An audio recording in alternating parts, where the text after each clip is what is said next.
Hi there, my name is David Batsoffen and I host a travel blog called Travel and Things.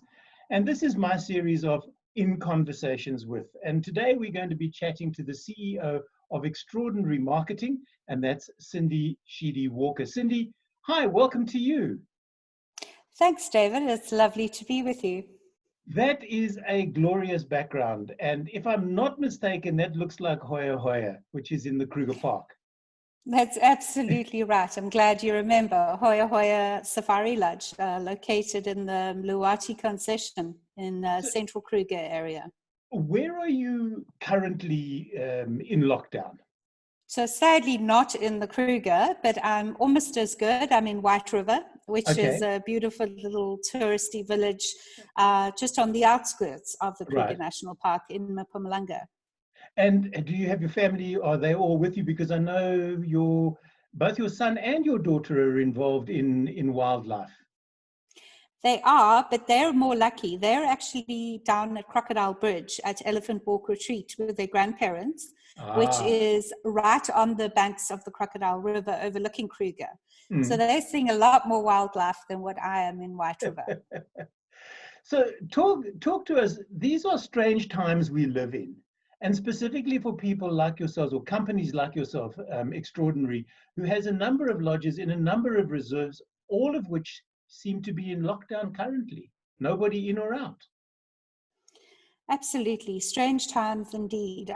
Never in my dreams did I even consider that I'd go through something like this. But yes, that's absolutely correct. All of the game reserves that we work with currently shut down in lockdown, with the exception of key management and core teams, and of course anti-poaching, which remains in play, and wildlife management obviously working as per usual. The core teams that are in place, Cindy, are they able to go out on game drives, or are they locked into the property per se?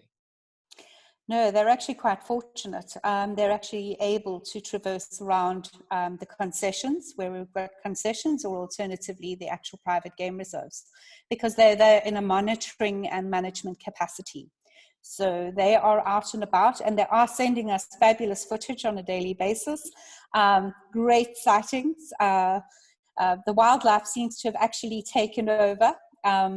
I think we're going to have a great deal of repairs to do to our properties when we get back again, because we have baboon troops that have moved in, leopards taken up residence on our decks, lion prides lapping out of the swimming pools, myriad of different wildlife that have actually moved into the camps themselves. All those images that you long for as a traveler into a wildlife area and now are not able to get.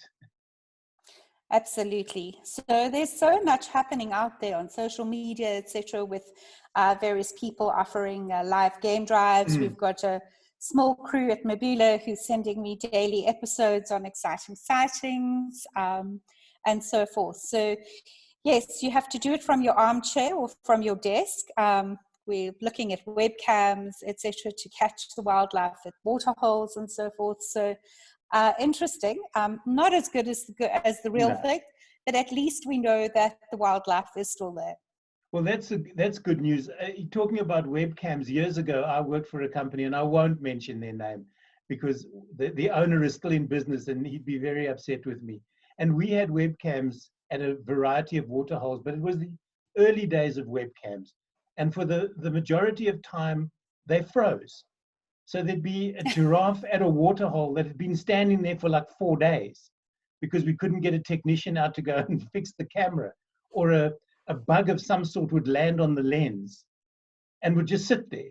So you can't do anything about it. You can't do anything about it. It was those were strange times because we had to talk to what was at the waterholes from the studio in Johannesburg, and there's only so much you can say about a static giraffe or a zebra, that type of thing. He's still there.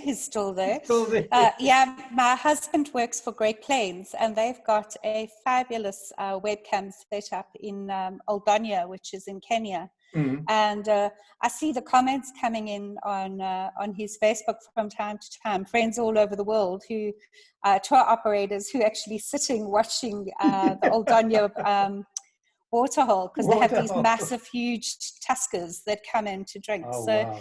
yeah, it's very interesting indeed. In fact, talking about that, your husband will be a guest on this very program in the not too distant future. Oh, Yeah. I'm glad to hear that I got to go first. Yeah, you've set the bar. So, The Cindy, ladies first. ladies first. So, as CEO of Extraordinary Marketing, how many properties do you have? And let's talk through them, because we've got the opportunity. And although currently people may not be able to visit you, I'm hoping that these chats will get people to go, oh, hang on a second, I've not been there before, and that looks interesting. Indeed, thank you for the opportunity to mention them. Yeah, David, it's a small company, very focused on safaris and game experiences, wildlife experiences. However, in Cape Town, we do have a wonderful boutique hotel called the Cape Milner. I don't know whether you've I've stayed there. visited us. Oh, I have indeed. We've just recently actually completed a fabulous refashioning of our luxury rooms, because we have 10 luxury rooms, Yep. which are in a separate annex, much quieter, much larger, much more luxurious rooms. And these new incredible bathrooms, which have emerged from this refashioning, really, really raised the bar of this boutique property. So it's located in the Tamburskloof area, which is a lovely residential area, quiet, peaceful, overlooking the Table Mountain. And yeah, I mean, they are registered as an essential services property currently, and definitely hoping to pick up, you know, any medical staff or requirements from which are currently permitted during the current lockdown. It's a glorious hotel. I can think of no, but I just wondered what happens if you were at the hotel when the lockdown happened. Would you have to stay, or would you have been allowed to go home? No, they actually had to stay. We only had international clients, as it would Right. happen when the lockdown happened. We had German customers actually Mhm. with us, and we were asked to keep them with us until they were able to be repatriated. So Okay. they actually remained with us for possibly an additional 14 days or so before repatriation was actually possible. I think they left mid-April only. So fortunate or not fortunate, but that is what happened. I mean, it's glorious to be locked down in a stunning hotel like that. And I've stayed in one of those large rooms, in fact, on more than one occasion. So I know how gorgeous they actually are. But you can't go out. So it's a case of just Indeed. staying in the hotel, in fact, staying in your room. So it's not a case of, oh, it's glorious Cape Town, I can go for a day on the big red bus or something like that. Exactly. Well, we were quite lucky. They had fabulous weather. We've got a gorgeous open air courtyard with a beautiful pool area, pool lounges and so forth. So they did have access to that as well, but definitely tough times, exactly. So when we reopen again, we're going to be focusing very much on our hopefully high season time, which, you know, we are obviously ready to open within 48 hours. We can open those doors. Staff are on standby. Everybody wants their jobs back. So very excited to get some customers through the doors. I should imagine so. I hope you're using, or the staff are using the time for, I don't know, some role play maybe, Absolutely.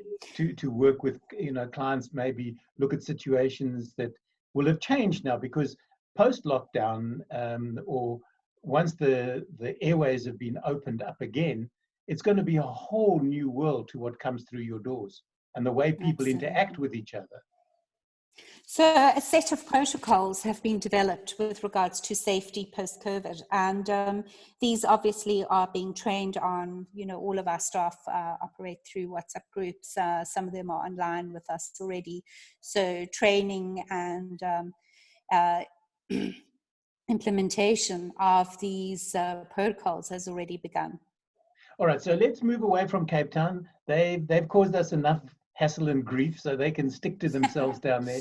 And I want to leap, because I have an affinity for one of your camps, and that's Hamilton's, because Hamilton's is where my wife and I had our honeymoon, and we also had our 10th wedding anniversary there. Oh, wow, that's fabulous. So That's such it good was news. absolutely wonderful. And in fact, he says, reaching behind him, if I can find the book, you may recognize those. Of course, yes, yes, Which yes. All comes off, our antique travel there luggage. you go, which is both the front and the back cover of this particular book, Suitcase. which is called A Suitcase of Memories.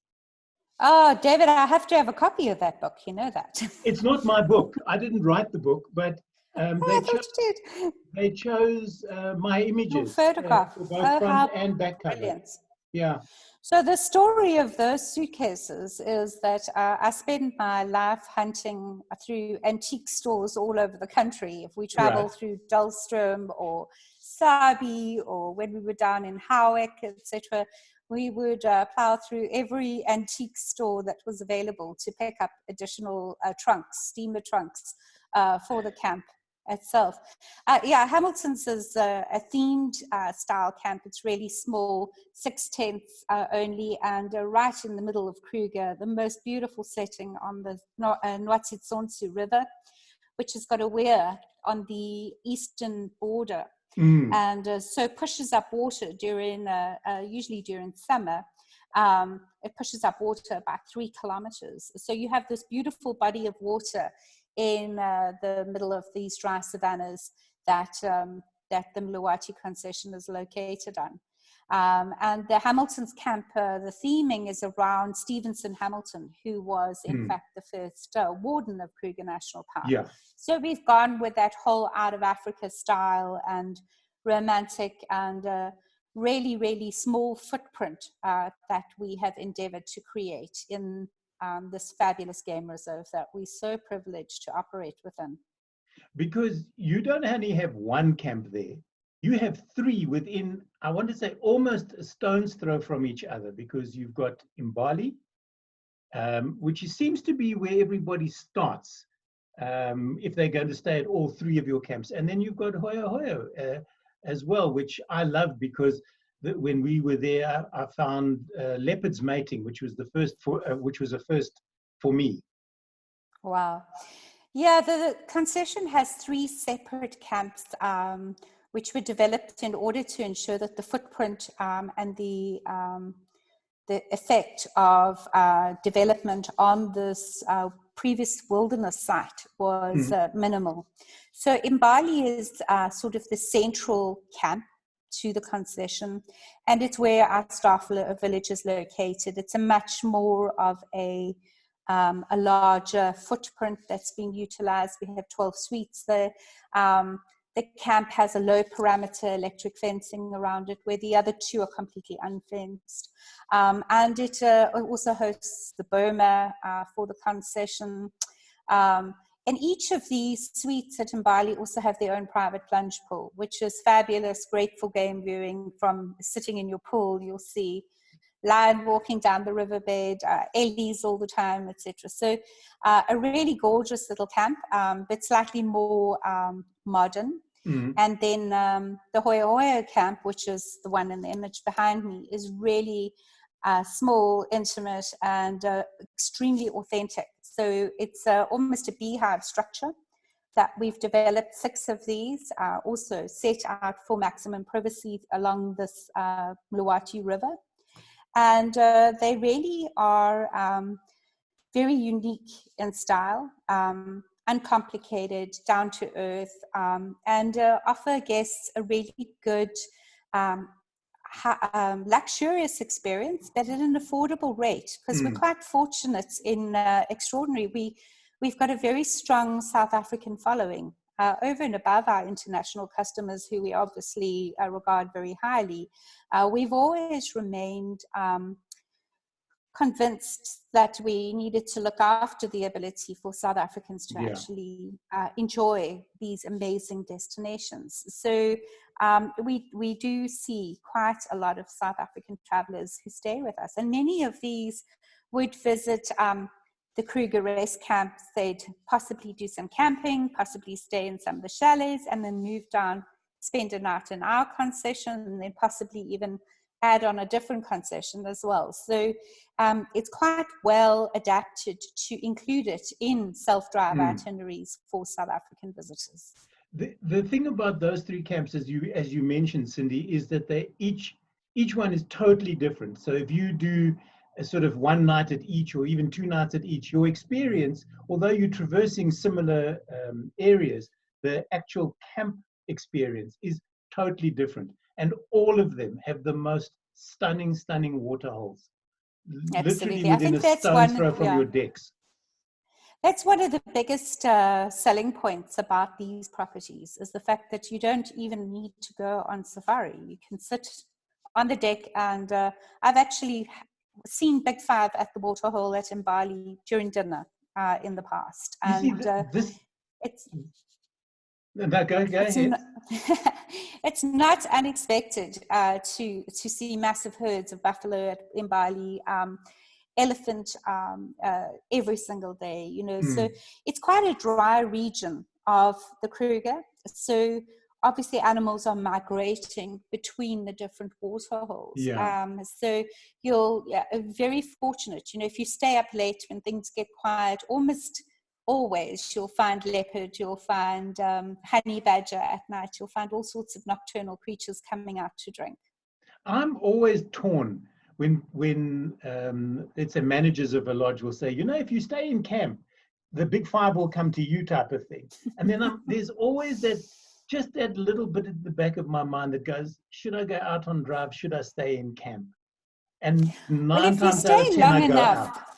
If you have a 3-night stay, then I always say, you know, at least you have the opportunity to sleep in one morning, or to take it easy one in the afternoon.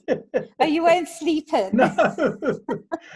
I think I've only done it once, Cindy, and that's the rangers were warned. I said, if it's raining, don't even knock on my door, because I don't want to watch Wet Impala watching me watching them. And as a photographer, rain is pointless, because you can't crack out a huge 560 or 600 mil lens in pouring rain. It just, lenses don't like rain. It's as simple as that. Of course. So that's the only concession I'll make, is and it's got to be bucketing down before I leave. I've been caught out in the rain. You've got to be the ideal guest. Absolutely. gives the staff time to do the room while I'm out. Indeed.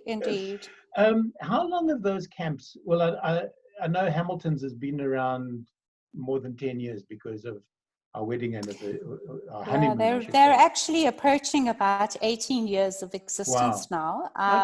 Sort of towards the end of the year, we will have done about 18 years of Hamilton's, and the other 2 slightly less, because Hamilton's opened first.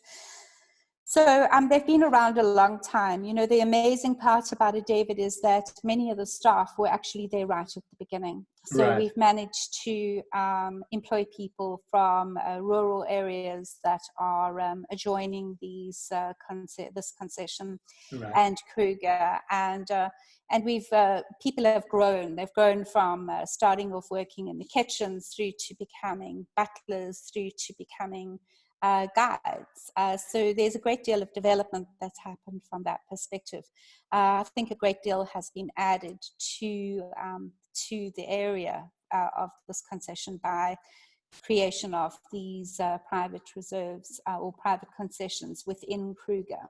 What always interests me at a lot of these camps that I go to, and being a travel writer and especially sort of specializing in game lodges, I go back on more than one occasion sometimes, and the staff are either briefed or they remember me. I don't remember them. And you walk into a lodge and somebody will come up to me and go, David, it's been such a long time, and I'm trying desperately, do I know this person, or have they just been well schooled to welcome all returning guests in that way? Sometimes I remember them, and then it's I don't know, it's what makes game lodges so exciting to be in. It's not like being in a hotel where you'll walk in, walk out, and there'll be no interaction with anybody. The reserves or the lodges actually engender that. You'll find people at breakfast, you'll say hello. What did you see on your game drive? What are you having for breakfast? That type of thing. You'll chat. Hotels don't offer you that. You walk in, you walk out. That's, that's good to hear. That's part of training, obviously, for your hospitality in these small boutique type of operations where, guests are encouraged to know staff are encouraged to know the guests' names, to recognize if you've had a black coffee with sugar or no sugar, etc. the day before. You can expect to have these butlers walk up to you with your choice of brew in the morning, or offer you the variety of gin on your game drive automatically, etc. So that is part of ensuring that guests feel that special, taken care of feeling. And I think that's one of the successes of these small boutique operations that happen in game lodges or boutique hotels, etc., where the guest really feels recognized and appreciated. And once again, it just taps into that whole "we are Africa" type of thing, because I think that's why a lot of people return to Africa. Once it gets into your blood, there's no escaping this continent. I'm sorry. You can try as you will, but you will return. Yeah, if you see some of the inspirational posts that you see on social media from our customers, our tour operators all over the world, and the biggest lament is, we're so sad. We've missed Indaba, we've missed ILTM, we've missed WTM Africa this year. We're missing Africa, etc. It definitely, Africa creeps into your heart. Yeah. And it creates a rhythm within people that have traveled here that will never leave them. I've never met anybody who's been to Africa that goes, well, I don't want to return. I've done it and it's done. They may initially purchase a trip to Africa as a once-in-a-lifetime trip, but I assure you they're going to be back within the next 2 or 3 years. Yeah, there's something that resonates or makes you resonate with this continent, and that's what draws you back. I met somebody at a lodge 20 years ago. We're still friends, and they come back almost every year to somewhere in Africa. And when they come back, we always have a meal together. It's absolutely wonderful. One of the nicest long-term relationships from a reserve that I've ever had. So that's great, David. Let's move away from Kruger, which must be really weird at the moment because they've locked all the gates, and whoever is inside, and whoever's outside is outside. And as you say, the staff must be having awesome sightings at those 3 waterholes. Absolutely. I'm just hoping that there are no pangolin that are wandering through your camps at the moment, because otherwise I'd be really peeved. Exactly, and we don't get to see them. Indeed. Yeah, so David, up in Limpopo, we've got a couple of camps as well, which are fabulous, close to Gauteng. We're really hopeful that once travel is permitted, everybody's going to rush off to get into the bush, because it's certainly the first thing that I'm doing. I'm packing my bags and I'm heading for Kruger the minute I can. My bag is packed. Cindy, I've got news for you. It's been lying on the bed. Ready to go. Ready to go. All I've got to do is just close it and lock it. Exactly. So our camps, Mabula Game Reserve, Private Game Reserve, has a couple of lodges. The Mabula Game Lodge, which I think you visited in the past. That's about 2 hours drive from Gauteng, and actually has been undergoing a complete revamp and upgrading of all of the rooms. So massive amount of work is happening still, because people are on the ground there. The interior designer actually is one of the team, lives on site, and has been doing gardens and so forth. So we're really excited to see the end result, because none of us have been able to go up and actually see what they're working on. I hope when you get there, it's not all shades of black and purple. No. Look, I mean, a lot of work went in before. We're still a mock-up, etc. But it's going to be so exciting, because we are going to have a brand new product to sell and to visit as soon as we're done. A lot has been happening on the reserve. I mean, I've been getting daily updates on leopard sightings. Mabula is part of the WWF cheetah metapopulation growth study. And cheetah are just going from strength to strength. I got an amazing video the other day of 4 young cheetah being taught to hunt by their mom. And it's really, they're so playful, and she is just such a diligent mother that it really is inspirational. So, yeah, the Mabula Game Reserve going strong. There's a fairly large team on site because it's a big, big lodge as such, and obviously all anti-poaching and wildlife management are on site in the interim. You've also got a project there for the ground hornbill, which is Bird of the Year this year. That's fabulous. I actually didn't know that. I must do some writing about that. It's fabulous. I'll send you the articles that I've written, Cindy. That'll be great. Thank you so much. Yeah, very successful, doing very, very, very good work out there, the ground hornbill project at Mabula. And it's been around for a number of years, and probably one of the most successful ground hornbill initiatives in South Africa. So we're very proud of that accolade as well.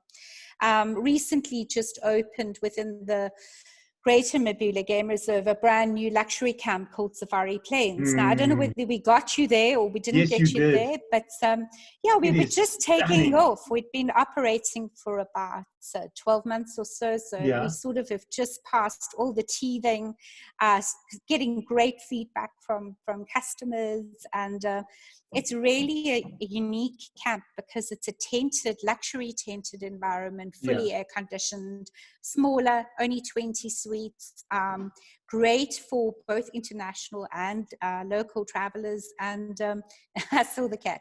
And the travelers... You've taken advantage of the fact that I can't get up and chastise him for walking behind me. Okay. So Safari Plains is a fabulous family destination as well. And I think that's what South Africans were looking for. They were looking for something that was luxurious, that had a tented or glamping, to use the current term that's so popular, glamping style, where people could go out, sleep in a tent, but still have the aircon, the 400 thread Egyptian cotton sheets and so forth, and fully inclusive luxury, beautiful private safaris and so forth, and bring the kids along. So we've actually developed family tents, which include a separate bedroom within the adults tent for kids. And then we put together an amazing program for kids and kids amenities, from kiddies linen, which has got lions and elephants on it, etc., through to cutlery and crockery, which is developed for kids, and then a full program where your child will actually be taken care of, so you can go on a safari with hubby, relax, etc., and the kids are taken care of. So it's worked out extremely well for us, and we really are excited about getting the clients back. The luxury suites there with their private salas. I don't know if you had the luxury of sleeping in one of those. No, I didn't. It was too cold when I was there. Lots of private dinners that are being hosted. We are very fortunate. So many honeymooners and small weddings have been booking us. Many cancelled for this year, but quite a few postponed to 2021, which is great news. At least we know that we're still going to have the opportunity to welcome those couples to our lodge. And then the last one on that property is Kwafubesi, which I've been to on more than one occasion. And that is, I really do like them, or I do like that camp. Kwafubesi is a special place. You know, it's the place of the eagle owl. It's one of my favorites because it's rustic, it's authentic. It's 5 little tents just overlooking this amazing savanna, which, you know, you're hard pressed not to see rhino, not to see all sorts of bird life, etc. it's very personalized. You know, you've got a host, you've got one guide in camp, and it offers really good value for money, especially for South Africans, because it's well priced. But one of my favorite places to just literally get back to the bush, because you can just sit there and see for miles and just really soak up that bushveld atmosphere. And then, of course, you've got a porcupine that lives in the camp, or he did when. Absolutely. Every time I've been there, he pops out at night, but he doesn't like being photographed. I've gone after him with a torch and a camera, and he just motors off. He's not interested in posing at all. That's it. And have you seen the art wolf in Mabula as well? Because very often we see art wolf. We have brown hyena on site as well, which are really rare. So for someone like me coming from Kruger, seeing sable antelope on that property, herds of them, seeing the oryx on the property, that's really special for me. I love it. The reason that I might seem to be bouncing around is that my cat has decided to use my screen as a scratching post. So I'm trying to hold it while he grooms himself on the other end. And I can actually hear him purring. Just to go and lie down. He's my executive assistant, but he's meant to set up the interviews, not take part in them. Cindy, if people want to book or want to find out when you're going to be open to take bookings, how do they contact you? Or how do they contact the organization? So, all of our team are working from home, so they can contact Res at extraordinary.co.za. Alternatively, go to the website, extraordinary.co.za, or any one of the properties, mabula.com, hamiltonstentedcamp.com. You can Google us. Our telephone lines are operational. We're in Johannesburg. Telephone 516-4367, but really easy to find us online anywhere. Great stuff. Cindy, thank you so much for chatting with me. I've been talking to the CEO of Extraordinary Marketing. That's Cindy Sheedy Walker. Cindy, once again, thanks very much for chatting to me. And I do hope that the people do come, and if they not to cancel, just postpone. That's the hashtag, I think. Absolutely, you're so right. Cancel. Thanks very much for chatting with me. Thank you so much, David.